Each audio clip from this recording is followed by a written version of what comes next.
This June, we're re-releasing our series on Shy'Kemmia Pate. Her family has continued to hold a walk in her honor, most recently this May in 2023, and we're currently working with one of her family members to get their DNA uploaded to GEDmatch. Her parents' DNA in classic profile form is already on file with all major government databases, and the GBI continues to actively pursue her case. We'll be re-releasing several important announcements and updates through June and July, so please be sure to listen and share Shy'Kemmia's episodes. Her family is still waiting for answers. Thanks for listening to Shy'Kemmia's story and for supporting all the families and victims featured on our show. They do listen, and they see your kind comments and your donations to their billboard funds and when you share their posts. It means a lot. This is the second episode in a 4-part series. Please listen to episode 1, September 4th, 1998, before listening to episode 2.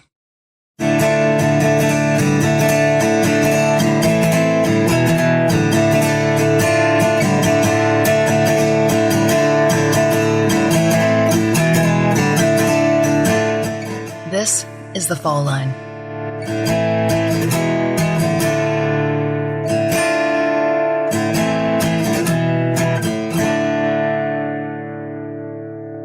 Called the police, but he didn't come. And then when he did come, he said she had to be missing 24 hours before they'll go looking for her.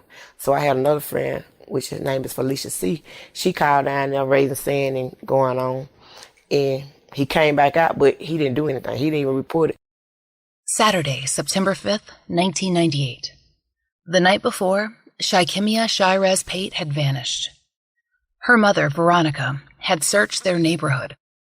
So had their family, like her sister LaSwanda, her Aunt Regina, her cousins, their friends, their neighbors, everyone calling out her name into the dark, calling the Unadilla Police Department and calling them again.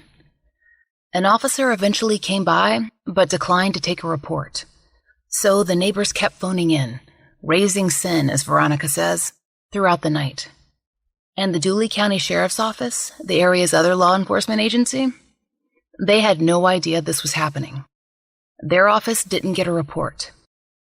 By the time investigator Randy Lamberth was told there was a missing child, it had been 14 hours since the last sighting of Shy'Kemmia Pate. Though the officer from the Unadilla Police Department had not filed a missing persons report for the child, he had called DFACS on her mother. To understand how this happened, how it could have happened, you need to know a few things about law enforcement in 1998 Unadilla, how the system operated. The Unadilla Police Department was actually dissolved in 2008. Since that time, the City Council has contracted with the Dooley County Sheriff to provide law enforcement within the city limits. Meeting minutes published in the Macon Telegraph indicate that they first did so on 4-year contracts. Those had to be negotiated and approved by the council. Since that time, it's been Sheriff Peavy and his staff who've answered 911 calls originating from Unadilla. But the system has not always been so simple. During our research, we came across a lawsuit filed by a former Unadilla Police Department officer who was part of the force after its 2002 expansion. That's when there were 6 officers, double the force of 1998 when Shy'Kemmia went missing. In his suit, he claimed racial discrimination against himself, a white employee, and a force he described as favoring officers of color. That suit was summarily dismissed. What we learned reading through it, though, was that both the police department and the sheriff's department had their own dispatches. So 911 calls originating in Unadilla would go first to the Unadilla police. Only if officers were not available would the calls be forwarded to the sheriff's office. If a Unadilla resident wanted to speak to the sheriff, they would need to call the main landline, not 911. So if the Unadilla police took a call and did not alert the Dooley County Sheriff, it could be hours or even days before the information was shared between the organizations. In this case, any 911 call made by Veronica or her friends and family would have gone to the Unadilla police. And as we told you at the top of the episode, an officer did eventually come out, but he advised Shy'Kemmia's family that they'd need to wait 24 hours to file a report. That advice meant that no paperwork existed, so it couldn't be shared. None of the calls would have possibly been noted by the sheriff. Legislation passed in the early 1990s did away with minimum waiting periods in the case of missing children. In 1998, lawmakers were already on their way to establishing Amber Alerts. The high-profile kidnapping and murders of several children between 1996 and 1998 had laid bare how ill-equipped we were to efficiently spread vital information. So, for a child missing in the late 1990s, all hands on deck had become accepted practice. So why didn't the Unadilla police officer file a missing persons report? He came out to Veronica's house at least once that evening. He would have seen the neighbors searching. In media reports, he's referred to as a young officer, an inexperienced officer, and certainly not one who dealt with any kind of disappearance. And that's fair enough. But the sheriff should have been informed. That would have been the work of a moment. Because when Dooley County was informed, that's when everything finally swung into motion. Between 2000 and 2008, a series of Macon Telegraph articles highlighted various issues faced by and within the Unadilla Police Department. In that time, there were at least 3 that we've identified, different chiefs of police, plus interim chiefs to fill the gaps. Leonard Smith was chief during a 2001 series of rapes and assaults that terrified Unadilla. He was dismissed from his position that same year. The Macon Telegraph reported that the former chief was, quote, sentenced to 5 years in prison for claiming simultaneous work hours at both the Unadilla and Fort Valley police departments. The Telegraph continued, quote, allegations surfaced in April 2006 that Smith, then employed full-time at the Fort Valley Police Department and part-time as Unadilla's chief, was being paid to be on duty for both agencies during the same hours. Now, Smith later appealed this ruling, which was eventually overturned, but he still served several years. He was also indicted, along with a few other city officials, for improper use of city funds. And his replacement, Greg Hadaway, was also dismissed as chief. The Telegraph reported that, quote, Hadaway was fired for having a female guest at a hotel room rented by the city for emergency purposes in preparation of Hurricane Ivan. But, quote, Hadaway alleged that his firing was political and had more to do with tickets written by police officers to friends and family members of council members. Based on these few facts alone, it's fair to say that, for the police department, the early 2000s were a turbulent time. When reading about Unadilla crimes and Shy'Kemmia's disappearance, there's little direct mention of the Unadilla police. It's much more common to find quotes from Sheriff Van Peavy or his son Craig Peavy or Dooley County investigators or even local GBI agents. It is noted that Unadilla officers did participate in searches, along with officers from at least 4 surrounding counties, the GBI, FBI, Georgia Department of Natural Resources, and the State Patrol. But that's the extent of their coverage in her case. With the police department 11 years gone, no one can prove what was said or done or not done that Friday night. Only on Saturday morning between 10 and 11 a.m. does the official record begin. When investigator Randy Lamberth was alerted to the situation, the missing child, he headed directly to Veronica Pate's apartment. You might recall that she'd received a visit from DFAX that morning, and the agent had actually expressed surprise that there was no report. With Veronica at the time that Randy arrived were friends, family, neighbors, and a local preacher. According to Veronica, the pastor, Don Moore, had been placing telephone calls throughout the night, trying to pull strings and get authorities involved. Everyone there was exhausted and tense and terrified, tired of waiting. Veronica's sister Regina had finally gone back to her own house, where she actually called the sheriff's office directly. He hadn't been informed of anything. He didn't know that a call had come in about an 8-year-old child. Those were his words to me. He said, because with an 8-year-old child, you don't wait 24 hours. You get on the ball then. He said, that applies to adult, he said. That doesn't apply to a child. The search began in Veronica Pate's own home. Shy'Kemmia's father, Chris Foster, was incarcerated at the time of her disappearance, but every other immediate family member was questioned and then interviewed. Veronica remembers the first few hours of the investigation. So they searched like everybody's house from where I live on up through time. And after that, then they did me first, and then I still never got a book bag back. I don't know where it is, but they did that. Then they fingerprinted all us and stuff to check our fingerprints, and then they put the little dye stuff in my house to see has she been killed or anything in the house or whatever. Investigators worked their way up the street. They moved through the duplexes, the mobile homes, and the small houses that were separated by thin strips of grass or empty green lots. Based on our various law enforcement and family interviews, it's apparent that houses in at least a 5 or 6 block radius were searched, and residents uniformly gave their permission. Maybe this is when neighbors Keith Caldwell and his partner Sharon had told police they'd given Shy'Kemmia a hot dog that Friday evening. An immediate point of focus was Roxy's club, specifically the regulars, both customers and the participants in the drug trade who congregated outside. Veronica reports that some arrests were made that day, but not in relation to Shy'Kemmia's disappearance. The arrests were made for drugs. But he was saying that the reason he arrested them because he knew that if anybody seen anything, it should have been some of them because, like he said, it always was going to be a drug dealer and a drug user out. He said, if you would get with somebody, man or something, they'd have saw that. But if with a child, they should have been seeing something. And he said he know that they saw something. They just ain't saying anything. Shank and Roxy Cosby, who'd been working that night Shy'Kemmia vanished, didn't offer any official statements. It's unlikely they even saw anything as they'd been inside. But their club would remain a part of the investigation. Law enforcement used the space as a makeshift home base for the search. Investigator Randy Lamberth, who's been on the case since day one, described the club as a natural choice.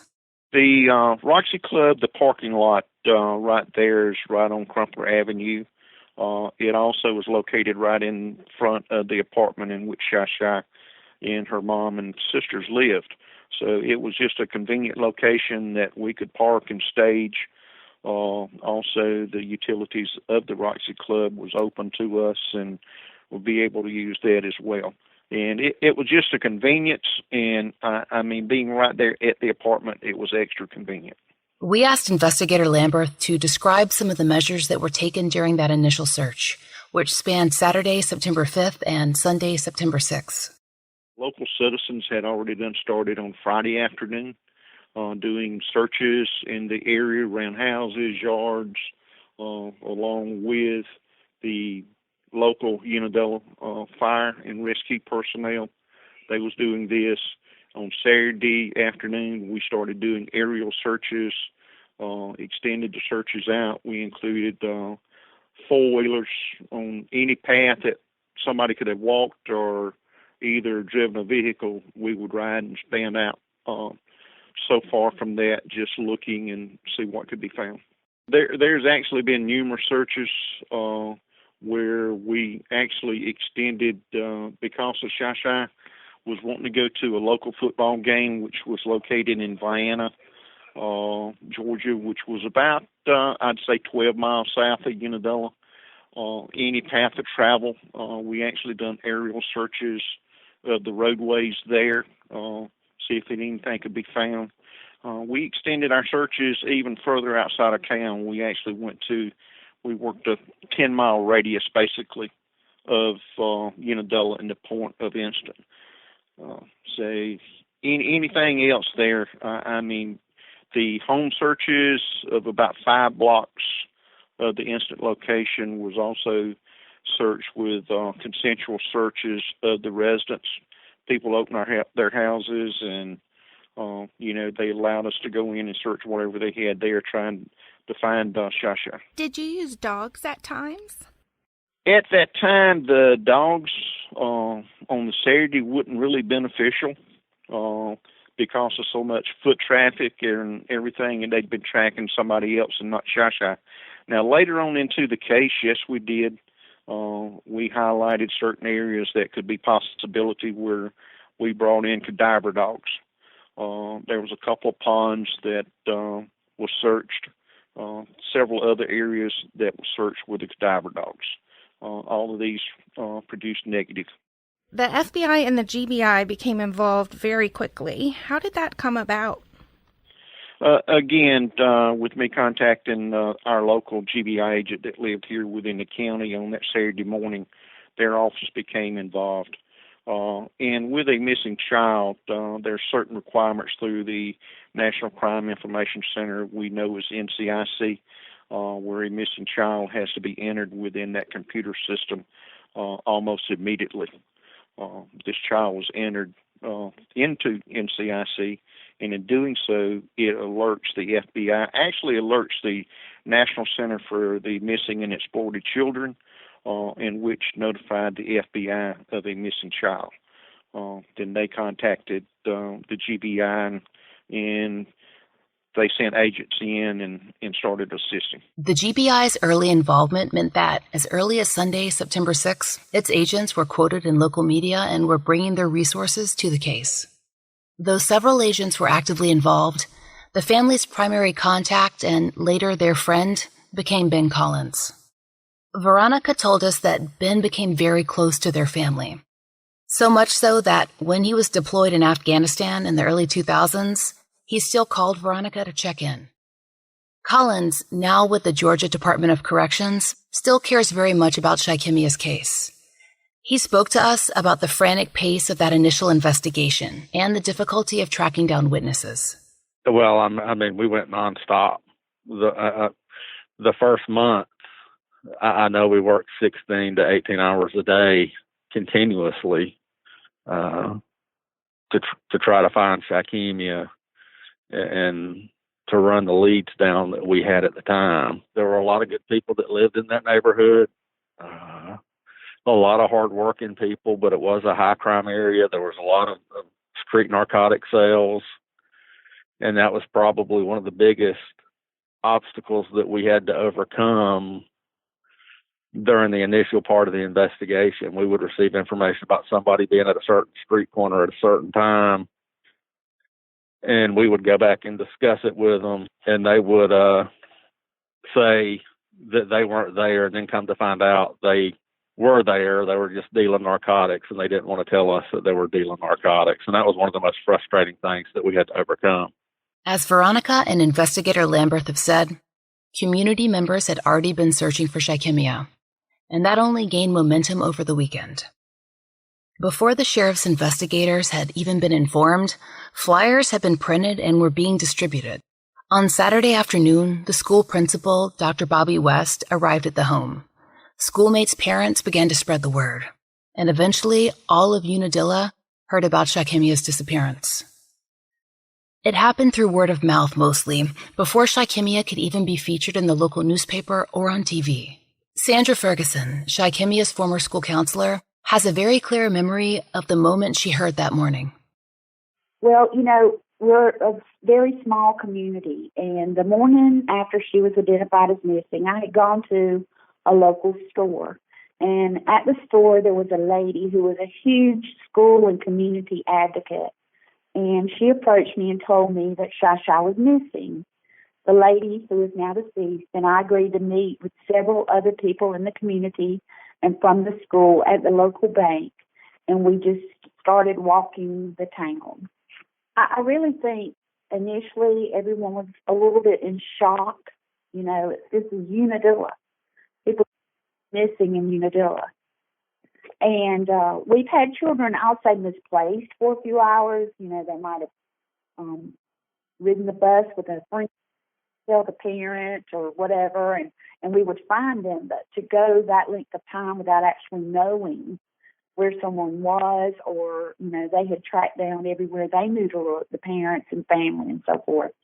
So I do think initially, that the school faculty and staff, we were all a little bit in shock. You feel anxious, you kind of panicky until you can kind of locate a child, and then when the time kept going, it was unbelievable. I think the emotions kind of then shifted once the time had passed a little bit, and there was more of a sense of urgency. People came from around in the area with ATVs and first responders, law enforcement. They were more visible in the community and everything, and I think the classmates were a little concerned too, because, not only for Shy, but their own safety. Because, you're on the street one minute in front of your house or not far from your house. It's a road where, in a location where people were out all the time, And so it's like, how could someone go missing and someone not see something? So counselors and support staff from the district, came to the elementary school to offer some support for the staff and for the students. But I do feel like the community as a whole was on edge. A missing child here in Unadilla, what do we do? And people wanted to help, but I don't really know that they knew how to help because they didn't want to hinder, law enforcement either. It was a little edgy there.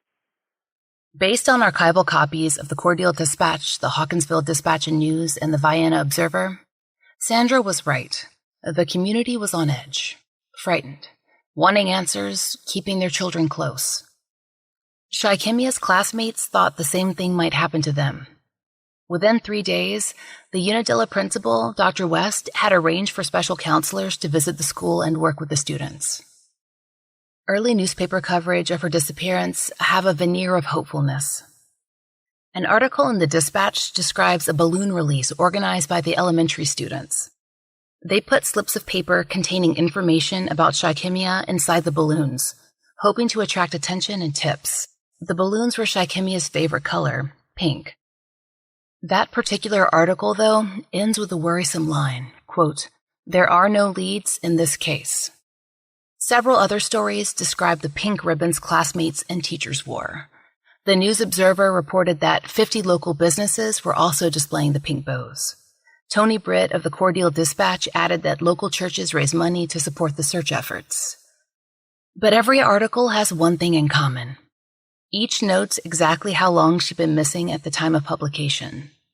Counting the hours, the days, the weeks, it sent another, quieter message about the likelihood of her survival.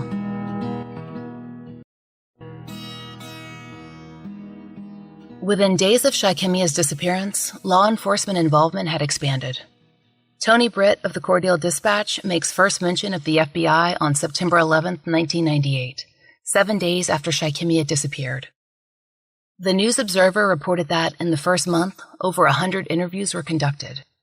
FBI spokesman Steve McDermott is reported as saying, quote, "We are working under the assumption that she's alive." McDermott also pointed out that Shy'Kemmia might have been taken over state lines and that people in those states should be aware.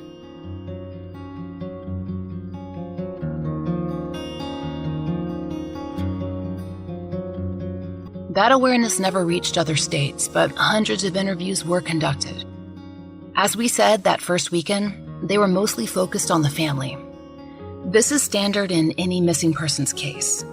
Veronica, her children, and her closest relatives were questioned multiple times. There are a few exceptions, like her sister Regina, who told us she'd never actually been formally interviewed, but everyone who lived in that duplex spoke with authorities.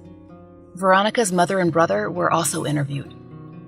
As search parties continued, spreading out as far as the edges of Montezuma, Vienna, Perry, Hawkinsville, Cordele, the family spent a lot of time with the GBI.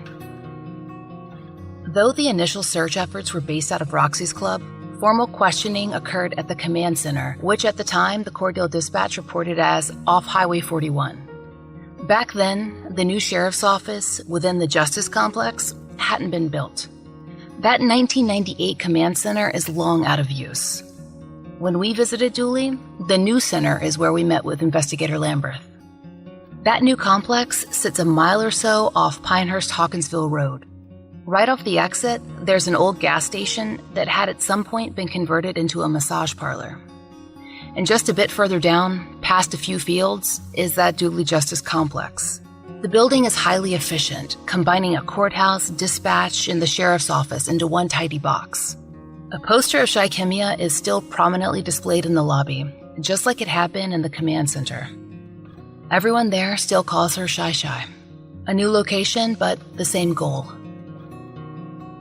In the following clip, Veronica describes her initial experience with the GBI at that original command center.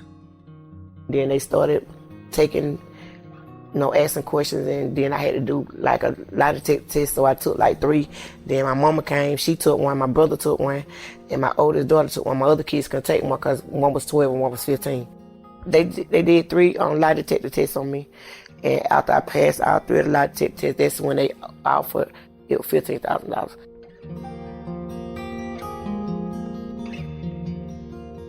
After their initial investigation, local authorities felt assured that Veronica had no part in Shy'Kemmia's disappearance.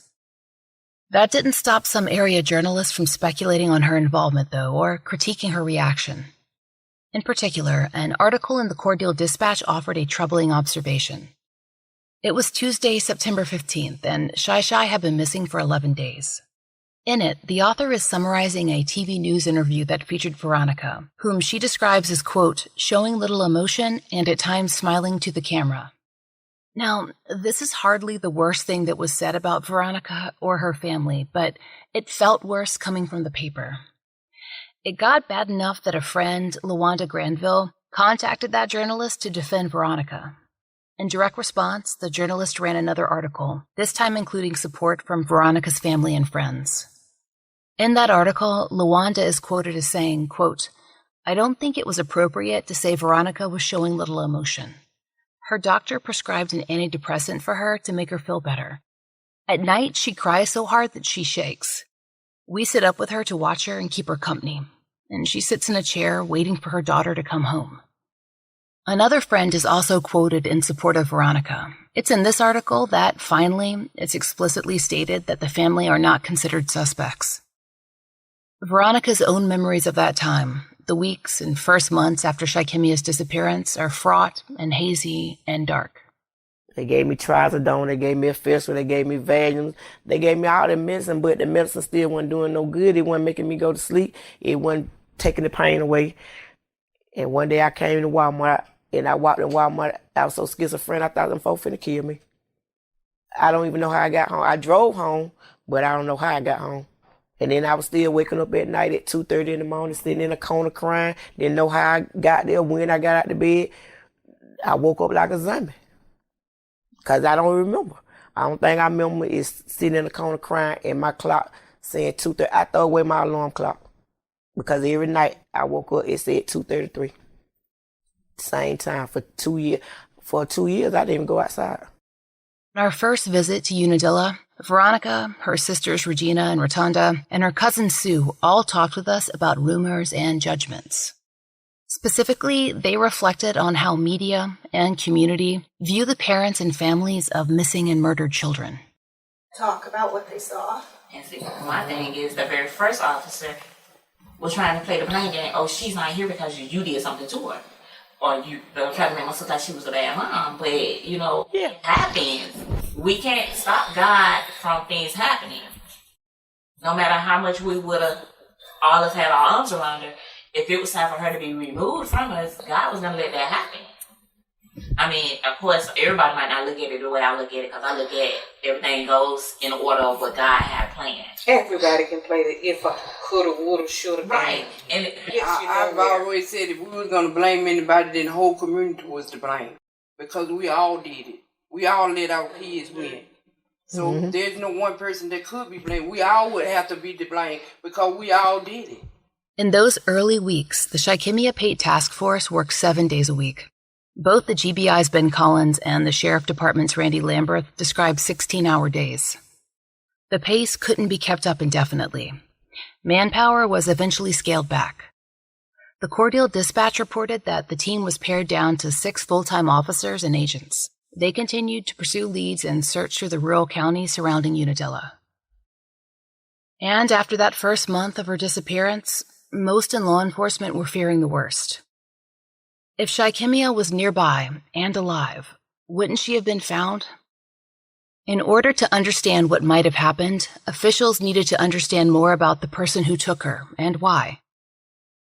In 1998, criminal profiling, the kind that we're now conversant with through shows like Mindhunter, wasn't part of the public consciousness. Maybe that's why there isn't media mention of the suspect profile that was developed in Shy'Kemmia's case. Former GBI agent Ben Collins told us that several professionals worked on the profile, coming from out of state to review the case. That profile has never been released publicly. When we met with the GBI this summer, Assistant Special Agent in Charge Todd Crosby confirmed that the FDLE had indeed worked on a suspect profile. While the GBI prefers to keep the precise details confidential, we can say this much.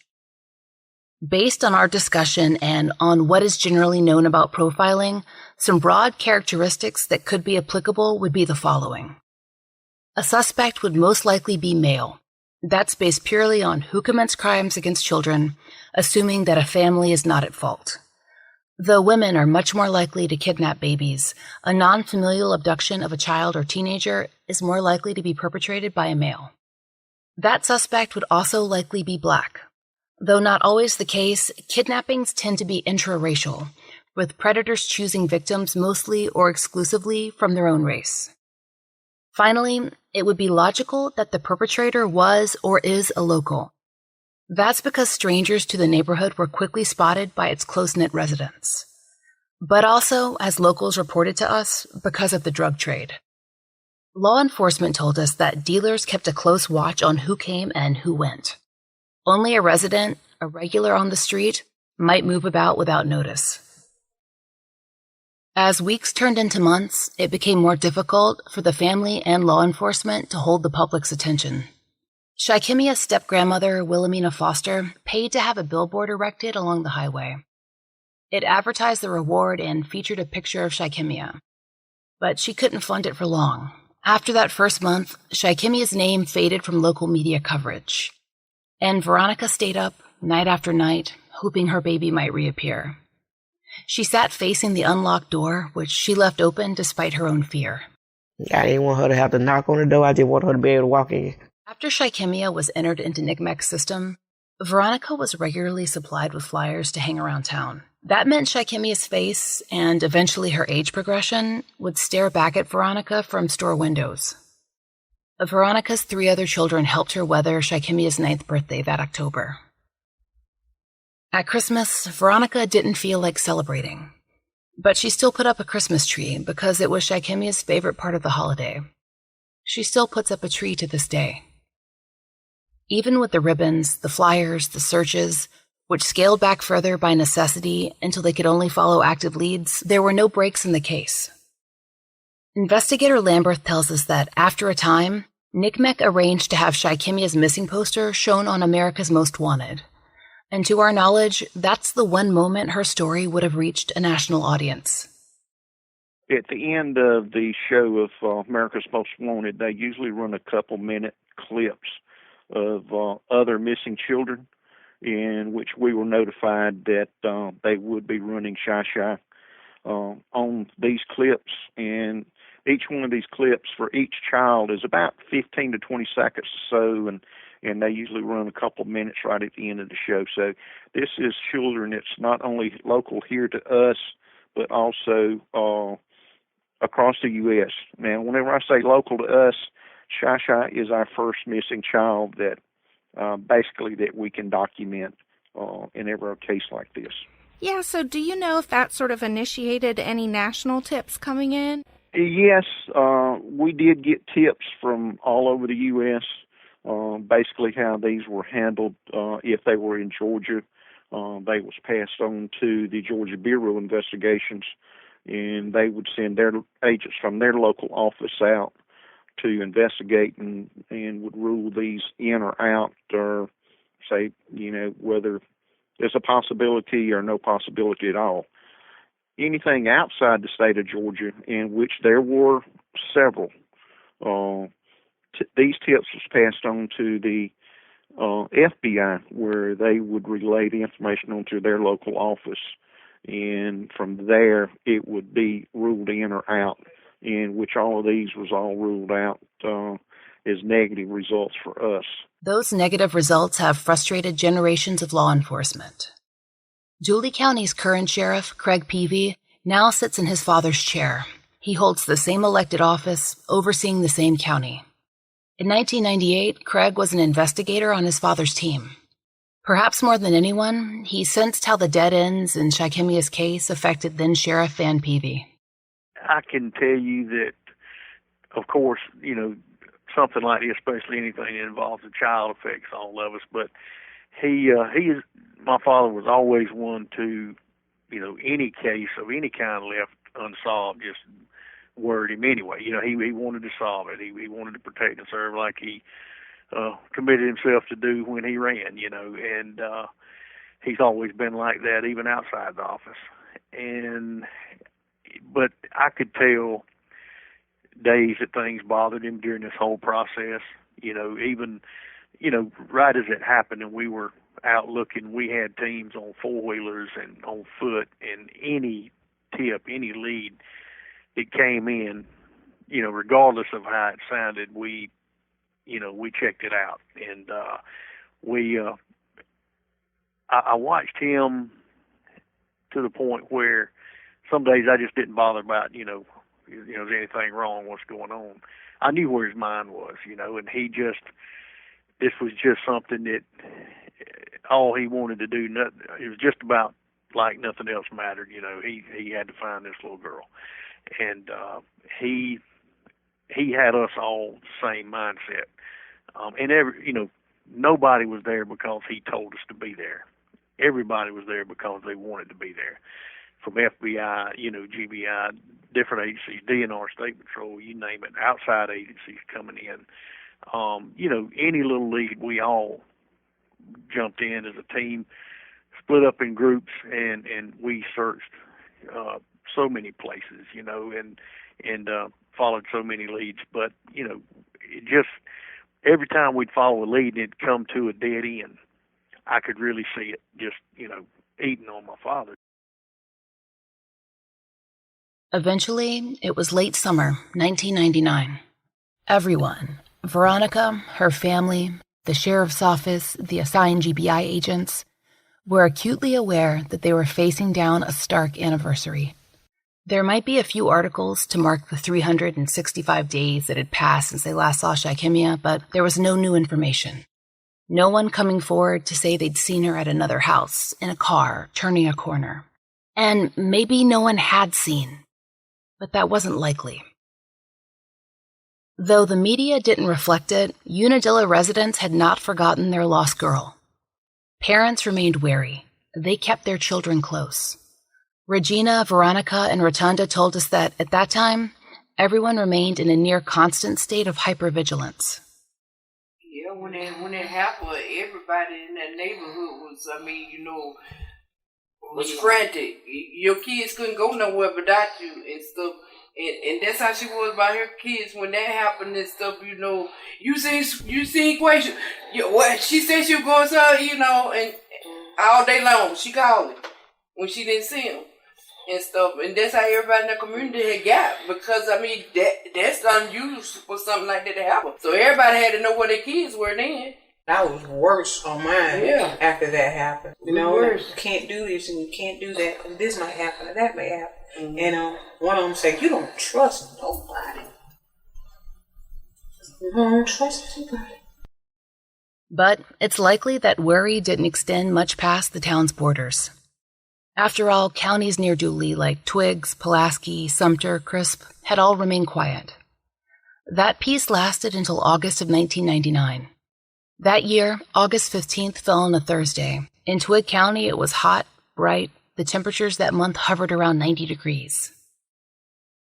A little girl named Teresa Dean lived in a mobile home park right at the Twiggs County line.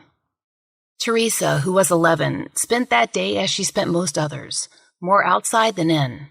The Macon Telegraph reports that in the late afternoon, she ventured outside yet again. That time, she was going to see a neighbor's new puppies. Teresa was reportedly seen near some pine trees at the corner of a road. That was around 8 p.m., just about the time Shy'Kemmia Pate had been spotted a year before and an hour away. And just like Shy'Kemmia, Teresa didn't come home. Next time on the Fall Line, the cases of two other children in Middle Georgia, Teresa Dean and Tevin Hammonds. And more on the man who committed a series of assaults aimed at young girls, a man who lived just a few doors down from Shy'Kemmia. If you have any information regarding the whereabouts of Shy'Kemmia Pate, you may report them, even anonymously, to the GBI or the Dooley County Sheriff's Office. Call 1-800-597-TIPS or 229-645-0930. There is now a $20,000 reward in her case. If you have a case suggestion, please visit our website and use the submission form. You can find us at thefalllinepodcast.com, at Fall Line Podcast on Instagram and Twitter, and the Fall Line Podcast on Facebook. Special thanks to Angie Dodd for her generous support. Our research assistants are Haley Gray, Kim Fritz, and Brooke Floyd. Content advisors are Brandy Williams and Liv Fallon. Music is by RJR. Allison McCullum assisted with administrative duties, and a special thanks to our new producer, Maura Curry, who also engineered and mastered these episodes. Find our merch in the Exactly Right Podswag store. A portion of our proceeds are donated to support the work of the DNA Dope Project. Oh, and just a heads up. In 2 weeks, we'll discuss how social media techniques can be used to close cold cases. If you'd like to participate, check out Billy Jensen's new book, Chase Darkness with Me, which comes out on August 13th. We'll discuss techniques detailed in the book that Jensen used to solve or help solve 10 murders and to find missing people. And we'll find out more about how the same techniques might be applied to Shy'Kemmia's case. We hope you'll join us then.